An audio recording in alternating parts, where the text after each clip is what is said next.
Buenos días, viernes 29 de julio, estamos comenzando con la música de Superman, con esta idea discutible del supermasa, para algunos superministros, para otros supercandidatos. Hay un masa para cada gusto, o sea, los sectores financieros apoyan, aprueban, aplauden de que llegó Massa. Bajan el riesgo país, suben los bonos, al mismo tiempo la CGT y los sindicatos aplauden de que vino Massa. Evidentemente parecen cuestiones contradictorias. ¿Cómo hace para conformar a unos y a otros? Esa es la magia que por ahora tiene o en este momento recupera Sergio Massa. A mí me hace recordar a un clásico del cine, es una película de un famoso director japonés, Kurosawa, que se utiliza en filosofía y letras cuando se enseña subjetividad. Es una película que narra una violación de la mujer de un samurái en el siglo XII. Y hay un juicio. Y en ese juicio, cada uno de los participantes de la escena del crimen cuenta una visión diferente. Cada uno vio algo distinto. La esposa, la violada, cuenta su propia visión del crimen, que ella fue violada. El bandido, el violador que asesinó al samurái, cuenta que en realidad el samurái entregó a la esposa y que él lo asesina porque en realidad era en defensa propia, porque el samurái quería luego matarlo a él. El samurái obviamente cuenta una historia totalmente diferente y el testigo cuenta una cosa al principio del juicio y otra cosa al final del juicio. Y esto me viene a cuento a que cada uno cuenta una historia de qué significa esto, porque en el fondo lo que nos estamos preguntando es qué significa. Significa un cambio de política económica, significa un cambio de política en su conjunto, significa que Massa sería el candidato del Frente de Todos si saca adelante la situación económica. ¿Qué cambio esperan los mercados que hacen que suba la bolsa, suban los bonos, baje el riesgo país? ¿Qué tiene cada uno en mente de lo que está pasando? ¿Qué significa de alguna manera, como siempre repetimos, los pensamientos construyen realidad? O sea, lo que cada uno imagina que va a suceder finalmente termina siendo performativo. O sea, por un lado tenemos a que Alberto Fernández cree que con el tiempo el triunfo de Massa va a ser su triunfo, que de la misma manera que se asignaba que le había sido impuesto Mansur en su momento por Cristina Kirchner, finalmente se terminó demostrando de que Mansur era una persona de él, y que ahora se dice que en realidad Cristina puso a Castañeto al nuevo número 1 de la FIP, y con el tiempo se irá viendo de que todos forman parte de su gobierno y que si hay un éxito eventual en la gestión, el éxito será el de él. En el caso de Cristina, bueno, que ahora sí es aceptada en la mesa y que ahora sí el gobierno es un gobierno... Perdón, la versión anterior la comparte mucho Ernesto Tenenbaum, la de que Cristina ahora se siente contenta porque realmente el gobierno está representado en todos sus componentes y no simplemente en los puestos más importantes por albertistas, es la opinión que se escuchó ayer en C5N. Hay también otras opiniones respecto de Cristina, que obviamente no están en los medios afines, que es a ella, que es que en realidad ella dice, bueno, ahora que se terminen consumiendo su salsa, dejemos que vaya Massa y que se quemen bien quemados, si no lo van a poder sacar adelante, y todos los que son, para decirlo de alguna manera, de centro derecha, terminen incinerados en una crisis económica y que nosotros estemos por afuera. Es decir, como se verá, cada uno tiene sus interpretaciones. Es cierto que Massa representa el ala de centro derecha del Frente de Todos, de la misma forma que lo representa Alberto Fernández. Hay muchas similitudes entre el pensamiento económico de Massa y de Alberto Fernández. La diferencia es que Massa siempre fue una persona con una voluntad de poder distinta, más decisionista, más clara, y Alberto Fernández más una persona de relaciones públicas que acomoda su discurso a la audiencia que tiene en ese momento. Y luego está la propia visión de Massa, que sería equivalente en la película de Kurosawa a aquel que es juzgado, y que Massa supone que esta es la oportunidad de volver a ser un héroe, como lo fue en el año 2013, cuando ganó aquella elección contra el kirchnerismo. Y uno podría interpretar que en el video de su esposa, Malena Galmarini, una mujer muy vehemente, ustedes recuerdan que le dijo a Scioli forro, ¿no?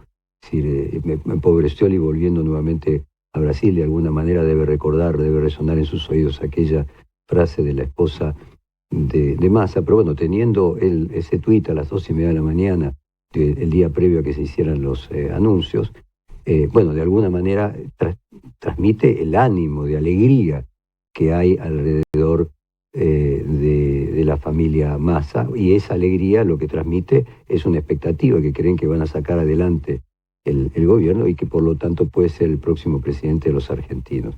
Esta mirada que cada uno tiene, por eso titulábamos el resumón del gobierno, la tienen los distintos sectores que también opinan, lo tienen los distintos sectores del periodismo, distintos sectores del Frente de Todos, distintos sectores de la oposición, lo que indica es que en realidad el futuro es absolutamente impredecible, gastamos horas y horas en tratar de pronosticar el futuro, y lo que decimos siempre como un oxímoron: si el futuro es imposible de pronosticar, ¿qué es lo que se puede pronosticar si no es el futuro? O sea, es un verbo creado que es especialmente para aquello que no se puede hacer. Una reflexión final que sería, ojalá nuevamente lo hacemos con ánimo exorcizador y que no sea así. Hay una relación entre Batakis y López Murphy, y en ese sentido, si así fuera, podría haberla entre Cavallo y Massa, y podría haberlo entre De la Rúa y Alberto Fernández. Es decir, hubo otro ministro que duró así muy poquito, que fue el ministro López Murphy. Él asumió el 5 de marzo del 2001 y terminó su mandato el 20 de marzo de 2001, y se enteró que dejaba de ser ministro casualmente en un avión, igual que Batakis, en su caso viniendo de Chile. O sea, Batakis estuvo 40 días, algo así, o un poquito menos, y López Murphy estuvo 20 días, en realidad 15 días, del 5 de marzo al 20 de marzo. Esperemos que esa no sea la situación que continúa, es decir, que no se le toque a Massa cumplir el papel de Cavallo ni a Alberto Fernández el papel de la Rúa. Lo interesante es que se coloca de ministro de Economía alguien con peso político. Es muy escuchado que todos estos días, pero ¿cómo? Si Massa es abogado, no tiene que ser el ministro de Economía, un economista. Bueno, Cavallo no era simplemente un economista, era un político. Había salido tercero en las elecciones en las que fue electo de la Rúa, tenía alrededor del 10% de los votos en ese momento. Algo parecido a lo que podríamos decir el capital político y de votos que tiene Massa. Hay puntos de contacto, a pesar de que Cavallo era economista y Massa era político. Podríamos decir que Cavallo había cruzado el Rubicón hacia la política, y Massa desde hace tiempo cruzó el Rubicón hacia la economía, porque siempre intervenía en temas económicos desde el poder legislativo. Vamos siguiendo nuestra tradición a hacer un recorrido. Ayer hicimos un recorrido de las voces de Massa, y haciendo, si podríamos decir, una bio sonora del nuevo ministro de Economía. Hoy vamos a hacer un recorrido de otros hablando de Massa, que resulta bien paradójico y también sirve para pintar hay un Massa para cada uno de los actores políticos, y cada uno tiene su propio Massa. Vamos a comenzar primero con declaraciones de Cristina Fernández hablando de Sergio Massa. Esto es en el año 2017, apogeo del macrismo, 10 de julio de 2017, son esos famosos audios telefónicos en los que ella habla con Parrilli. Vamos a comenzar con el primero.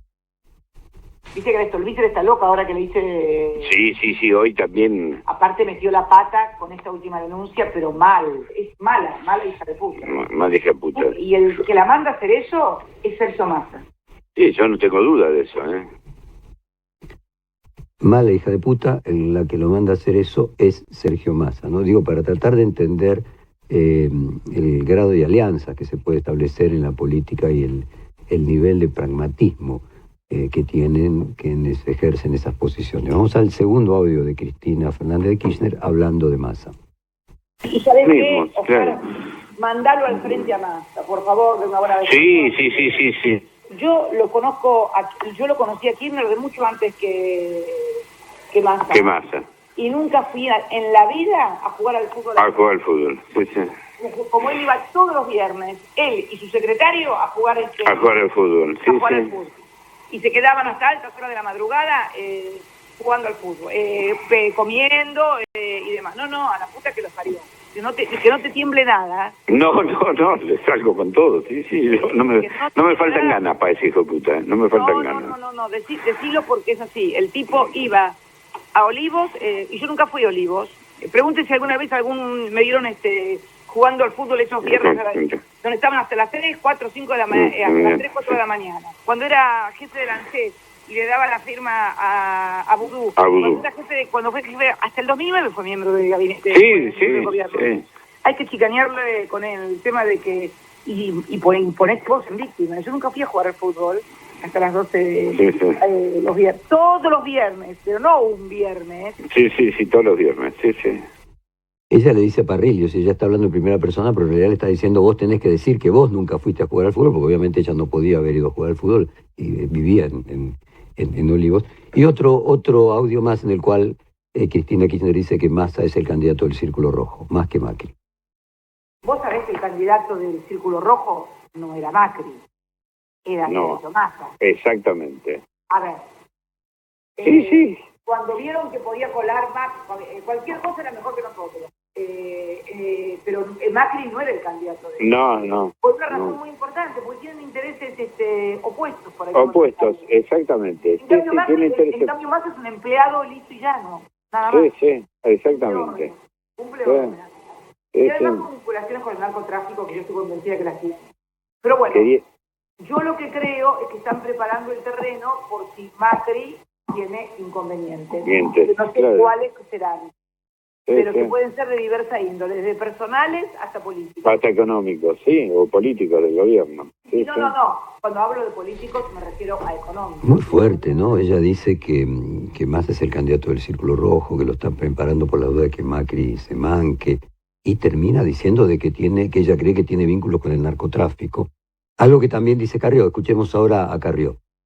Primero, que hay una gravedad institucional en la Cámara de Diputados, porque el señor Massa, yo siempre dije que estaba vinculado al narcotráfico, vieron que ahora todo el fiscal, Escapolán, que fue la orden de detención de la justicia federal, me da la razón, que siempre fue un señor irresponsable, que es un oportunista, lo dije siempre, los ratificantes de irme como cuestión de privilegio, ahora hace un golpe institucional al Congreso de la Nación. Hay como una especie de declaración de estado de sitio de hecho. Todo acto de fuerza, porque fuera del derecho, es un golpe de Estado. Definición, Quiroga la 10, busca el golpe de Estado. Es un golpe de hecho. ¿Por qué? Porque los legisladores tienen que debatir y tienen que presenciar, y no se puede suprimir un poder del Estado, ni en razones de la pandemia. Hasta aquí, un puñado de los que hablaron mal, nos queda todavía Mauricio Macri hablando mal, pero vamos a escuchar ahora a Cristina Fernández de Kirchner, volvemos más cerca en el tiempo,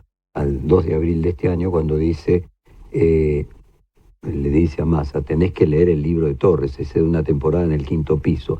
Torres cuenta su experiencia como sociólogo en el gobierno de Alfonsín, en el quinto piso, o sea, donde está el ministro de Economía, en el palacio donde funciona el Ministerio de Economía, en el quinto piso está la oficina del ministro, y el libro cuenta todas las desventuras que significa ser ministro de Economía en la Argentina. Cristina Kirchner lo mandó a leer ese libro el 2 de abril, 5 meses después, Massa es ministro de Economía. Escuchemos esta recomendación de Cristina.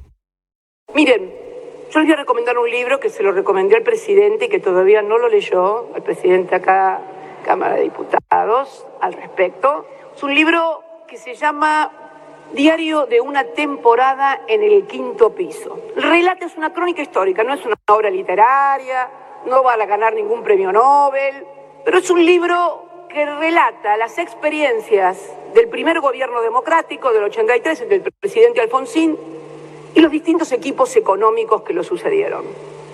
Y lo vas a leer, me dijiste. Bien. Hoy se lo mandé de regalo al presidente para que después la vocera nos diga que no le regaló nada el cumpleaños. Pero más allá de la chicana con la vocera, ella manda a leer el libro a Sergio Massa, que no tenía nada que ver en este punto. Sí se lo podría llegar a mandar al presidente, pero Sergio Massa en ese momento nada más lejos que una posición ejecutiva o que estar cerca del Ministerio de Economía. Vamos a escuchar ahora a Duhalde hablando de la ideología de Massa. Cuando hablamos de lo que le llaman alianza de gobierno, en realidad son dos. es Cristina Kirchner y el cristinismo, y es Massa, porque Alberto nunca tuvo un partido, nunca hubo un albertismo, son dos simplemente, y dos que piensan sustancialmente distinto. A mí nadie me va a convencer, conociéndolo a Massa desde que era un chico, ¿no?, que puede tener tendencia de llevar a la Argentina a la izquierda, ¿no? Y bueno, y Cristina es una mujer que tiene ese carácter fuertísimo que tiene, que es muy difícil que cambie, pero esto es algo que en cualquier momento... Bueno, Duhalde cumpliría acá, en el Rashomon de la película de Kurosawa, Duhalde cumpliría acá el papel del testigo, ¿no? Y dice algo que es agudo. Claramente la ideología de Massa es opuesta a la ideología de Cristina Fernández de Kirchner. Es decir, por eso hay una contradicción, hay una especie de oxímoron ahí, un desenlace que aún no se produjo, algo difícil de entender en esa relación, que probablemente los analistas nos enfocamos en que todo sea teleológico, es decir, cada decisión tenga un fin, un telos, tenga una lógica, y muchas veces las personas en el ejercicio del poder, en este caso la vicepresidenta, desesperadamente en realidad hacen lo que pueden, lo que creen que deben hacer en cada momento, que puede ser contradictorio con lo que pensaron que era conveniente pocos meses atrás. Vamos ahora a escuchar a un obvio, el que lo bautizó Ventajita, un obvio antagonista de Sergio Massa, que es el expresidente Macri. Escuchemos a Macri sobre Massa. No es una persona que ha sido confiable, eso lamentablemente. No es una persona confiable, pero tampoco ha sido confiable el presidente, que empezó cambiando la palabra cada 3 días y ahora cambia de la mañana a la tarde. Claro. Entonces es muy complejo. ¿Y por qué actúa de esa manera? Yo lo llevé con toda mi mejor disposición a Davos y le dije eso. ¿Vos querés ser presidente? Te aseguro que vas a ser presidente. En 4, en 8, en 12 años, sos joven, tenés que construir algo fundamental. Ser una persona confiable. Y uno es confiable cuando sostiene su palabra, aun cuando... Bueno, Macri también tiene que recordar de que a él le renunció un ministro en vuelo, el que era el Messi de las finanzas, en un momento también turbulento. Es decir, cada uno parece contar historias de ministros que le duraron esos 20, 30, 40 días, 60 días. Y ahora vamos a cerrar esta biopic de Massa, contada por sus oponentes, con Cristina en el Chaco, el 6 de mayo de este año, en el que ella dice que podría haber elegido a Massa, que hubiera tenido más peso que cuando eligió a Alberto Fernández, y la pregunta es si finalmente terminó que en esta decisión que está tomando, habiendo elegido a Massa en lugar de Alberto Fernández. Escuchemos a la propia Cristina decirlo. En unos días más se cumplen, el 18 de mayo, el día del censo, se cumplen 3 años de aquel video en el cual le comuniqué a argentinos y argentinas, a compañeros y compañeras, la decisión que había adoptado. A ver, si fuera una disputa de poder, bueno, no sé, si hubiera elegido, qué sé yo, suponte al presidente del Frente Renovador, que venía de un partido político, de haber sido candidato a presidente, que tiene una fuerza con legisladores, con gobernadores, o a Daer de la CGT, no sé, o Emilio Pérsico de los movimientos sociales. Eso, bueno, una disputa de poder, pero elegí a una persona que hoy es presidente, que no representaba ninguna fuerza política de las que conformaba el Frente,